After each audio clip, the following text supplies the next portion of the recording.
Le 22 mars dernier, Bruxelles est frappée en plein cœur par un attentat terroriste. Une première attaque sur le sol belge, et pourtant, elles auraient pu être bien plus nombreuses. Je peux confirmer qu'au moins 6 attentats ont été déjoués dans notre pays depuis novembre 2014. Ce sont des dossiers qui ne sont toujours pas passés devant les tribunaux et donc afin d'éviter tout problème de procédure, nous ne souhaitons pas en dire plus actuellement.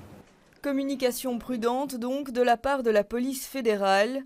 Son porte-parole confirme par contre que la police judiciaire fédérale gère tous les jours une montagne d'informations d'ordre terroriste. On a une augmentation exponentielle du nombre de messages et certains jours jusqu'à 600 informations parviennent à ces services spécialisés. Donc ça amène une charge de travail énorme. On a des gens, des enquêteurs qui travaillent jour et nuit afin d'analyser ces informations et d'en retirer l'essentiel pour assurer la sécurité du citoyen.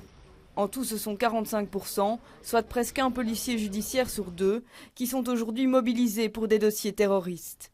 Et tous ne sont pas forcément bien formés à déceler un éventuel danger. Il y a pour partie des personnes qui viennent de police judiciaire de province et qui viennent faire un temps de prestation à la PJF de Bruxelles.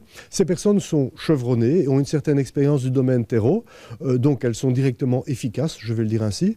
Et par ailleurs, effectivement, il y a un certain nombre de détachés qui viennent des académies et qui sont directement affectés à la cellule antiterrorisme pour travailler, faire les petites mains, dirons-nous. Mais ces petites mains sont bigrement importantes.